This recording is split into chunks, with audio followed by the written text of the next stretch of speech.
Story 1. Am I the a-hole for prioritizing my daughter? I have a daughter, Kali 18F, with my ex that I see a handful of times a month. Kali and my ex live about 2 hours away. My wife and I have 10M together. Lately, because of Kali's upcoming graduation, she's been extra busy, so our normal schedule has been out of whack. This means things I've told I would do with him are being pushed back so I can accommodate Kali. For X, next weekend is Kali's graduation, which is Friday evening. Kali has said she may come over a few hours Saturday afternoon to visit, but won't know for sure until Saturday morning. I had already promised that I was going to take him to see a movie that afternoon. But with Kali possibly coming over, I'd like to move that to another day or the following weekend. My wife says I'm being unfair to to push back plans with him. That Kali hasn't made actual plans to come over. I don't want Kali to feel she's not special if she does decide to come and I'm at the movies with and not at home to spend time with her. My wife says that Kali needs to let us know one way or the other if she's coming over, and I'm showing favoritism by prioritizing time with Kali over seeing a movie with I see every day, and only see Kali 5 to 6 days a month typically, so I feel that it's fair to put Kali first when I see her, and make some special accommodations or rearrange a few things. My wife feels like I'm showing that I value Kali more than him and she's more important, which is not the case at all. Wife says I need to keep my promises to and tell Kali I'll be busy from X time to Y time, but she's welcome anytime before or after, or to hang out here and wait or go to the movies with me and That because they are both my children, I need to keep promises to both of them equally. I say that since I see Kali less and all the time, that it's fine to prioritize Kali and what she wants when she's here. Am I the a-hole? I do not have a set schedule with Kali and have not for the past few years. And I only rearrange or cancel plans with a few times a month at most. I have offered a compromise to my wife. I'll take to the movies Saturday, but if Kali does come over, we'll leave the theater a bit early to get back home to see her. Wife is not a fan of this idea. I have not yet mentioned it to Kali usually knows in advance if I have something planned with But she can't always come over on certain days, so if she can come over on a day I've got something planned with I temporarily cancel it to spend time with Kali. I refuse to let my daughter ever feel neglected by me. Per my wife's request, other things she gets upset about are: 1. I got Kali a phone at 10. That's because she moved and was living primarily with my ex then. Lives with us full time, so I say no phone until at least 13 or 14. 2. I pay for all of Kali's extracurriculars, which are expensive and she's in several. This only leaves room in the budget for to do one extracurricular.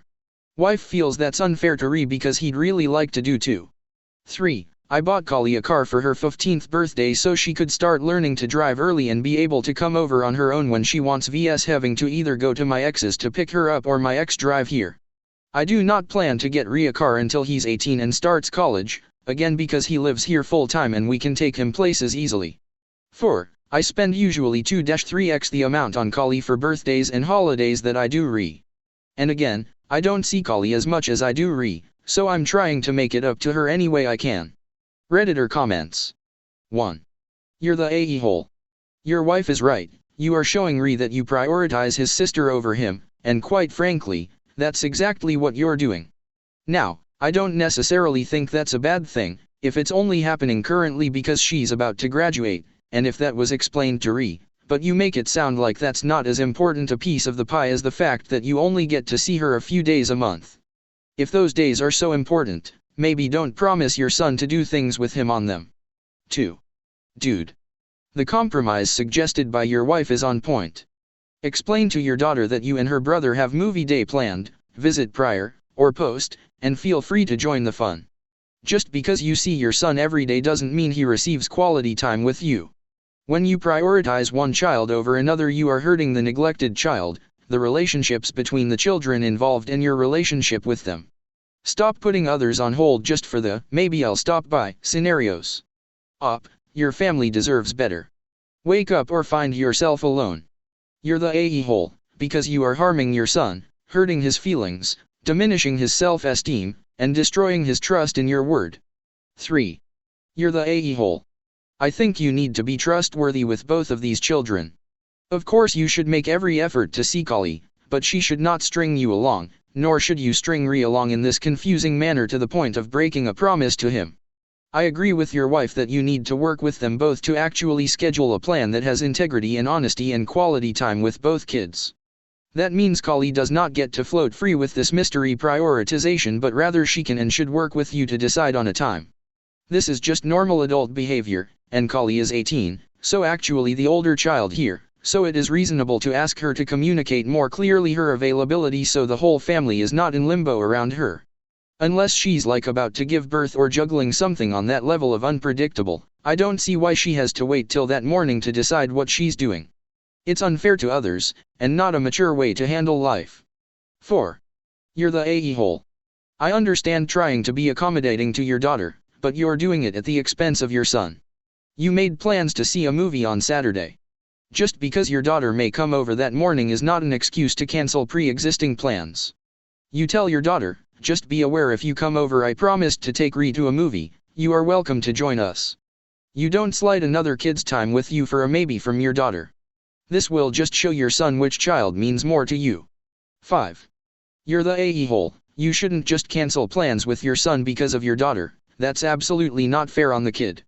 Even if your son lives with you all the time, he deserves to have his promises to him fulfilled or he will eventually stop trusting you and resent you, your relationship with your daughter. I get that this is graduation, but her time is not more important than other PPL, she should make proper arrangements, and you should stop breaking your promises. Your wife is right, treat both of your kids fairly, they both deserve their time with you. Story 2. Am I the a-hole? My sister won't let me sell off my deceased brother's drum set. My brother was a drummer in a Christian rock band. He owned a really expensive pearl drum set with a customized paint job and Zildjian cymbals and died in 1988 in a traffic accident. His drums have been sitting in storage ever since, collecting dust, figuratively speaking that is, for over 35 years now. First, under my father's care, then when he died in 2000, my sister took possession of them. I have been trying to get her to sell them for decades now.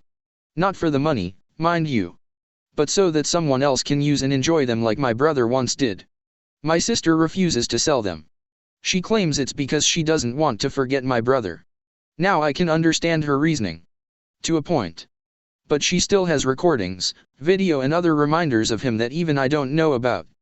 Am I the asshole for wanting to sell the drums rather than letting them eventually crumble into dust?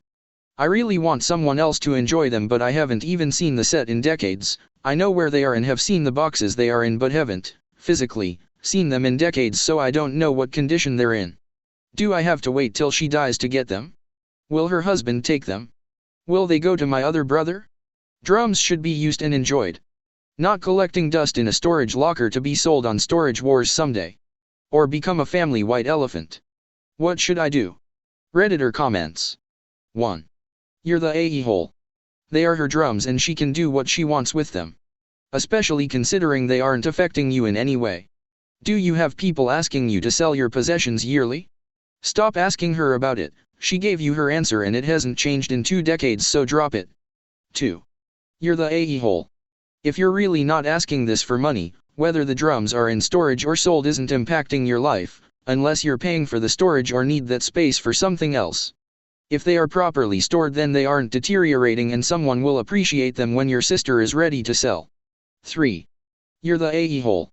If your sister has ownership to the drums, why do you care so much? It sounds like she's still grieving your brother. Yes, it's been 23 years, but there's no timeline to the grieving process. Lay off on your sister. As far as I can tell, the drum set is indeed being utilized, psychologically by your sister, and you shouldn't be judging it solely on practical terms. 4. You're the a-hole. You seem really hung up on the fact that these drums don't get played anymore. They're inanimate objects. They don't feel abandoned. There's no moral imperative to ensure they see use. Sometimes people die, and their stuff stops being used and becomes a symbol for their memory, and that's completely fine. You really genuinely do not have a leg to stand on here. 5. You're the a-hole. Dude, the moment you said, not for the money, and then proceed to go on and on about how you pester your poor sister over something that is not even your property, then you are immediately ta. I call BS on your, not for the money, because I am not buying any other reason that you would keep stressing her out over it.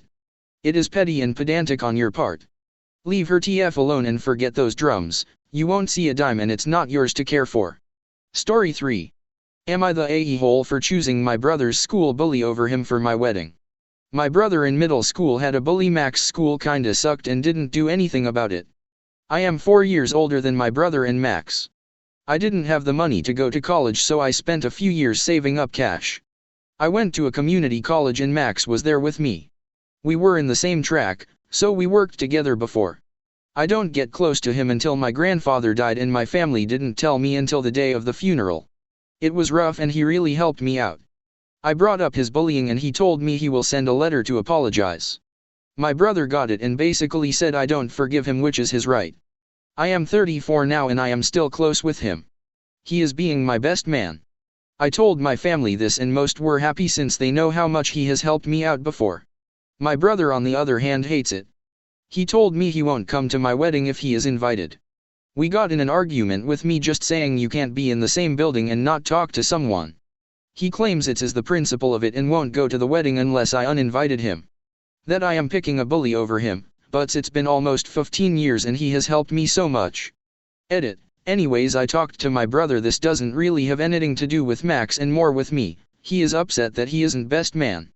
He was upset by that and didn't want to go at the beginning when he heard it was Max that made it worse and brought up old feelings about middle school. We had a nice conversation and I explained why he wasn't chosen. We aren't close. Also brought up I wasn't in his wedding party either. We are all good and he is gonna go. Also shows him this thread and we had a good laugh about it. I find it really weird that people don't believe people change, especially this happened in middle school. Redditor comments. 1. Not the a-hole, except, a little bit, Max. Fundamentally, you made this decision a bit at a time, every time you spent time with Max despite knowing how he had treated your brother. Your brother made this decision in particular when he was one of the people who didn't tell you about your grandfather. It has been a long time, and you and your brother have clearly grown apart. It's reasonable for you to want your best friend with you. It's reasonable for your brother to hate your best friend. It's reasonable for you to ask him to tolerate it for one day. It's reasonable for him to say no. I think you suck a little bit for making friends with your brother's bully in the first place, but that a-hole behavior is a ship that's long since sailed. Max sucks a lot more for not having the grace to not invade the family space of someone he used to bully, as well as for being a bully in the first place. Your relationship with your brother isn't going to survive this choice, but this isn't a new situation. The wedding is just what's made clear that you prefer your relationship with Max to your relationship with him. Not inviting Max wouldn't suddenly magically make your brother more important in your life than Max is. Realizing that is painful for him, and you and Max are the ones whose decisions caused that hurt, so it's up to you to be as graceful as you can and not make this any worse by firing back. 2. You're the a-hole. I think you are ignoring what actually happened, because you already made up your mind. You said in the comments that bullying consisted of name-calling and not inviting to a party, which even barely qualifies as such. Did you learn that from Max? Are you sure there isn't much more to the story your brother doesn't even want to tell you? It would be extremely unusual to not want to be in the same building with someone who didn't invite you to a party 20 years ago. It wouldn't be strange if someone shoved your head into urinal and spit in your face. 3. You're the a-hole. It's your wedding sure enough and you do what you want. Unfortunately you aren't entitled to your brother's presence, nor is this other person entitled to forgiveness. Bullying can have deep and long-lasting impacts on people. Your brother doesn't have to go anywhere he doesn't want to be. When he said he wasn't going, instead of respecting him as an autonomous individual, you started a fight about it. Edit. Your edit is so convenient, almost like you didn't like the response you got here so decided to fabricate a happy ending to save face. 4. You're the a-hole. Jesus Christ, I can't even imagine starting a friendship with someone who I knew bullied one of my siblings, let alone continuing that friendship and deepening it so much you ask them to be your best man. How could you type all that out and not realize you're ta? How could you live your life being besties with someone who bullied your sibling and not realize you're ta? You're awful, and so is the rest of your family for being cool with that. If I found out one of my siblings was best friends with our other sibling's bully, I would flip out. Also, Max is not a good person. Full stop. He bullied your sibling. On top of being a bully, he then chose to become close with a family member of the person he bullied. Essentially following his victim through their life for years through his connection with you and compacting all the hurt and suffering he initially caused. He might be a good friend to you, but overall he's a crappy person. And so are you, but I guess birds of a feather, right? 5.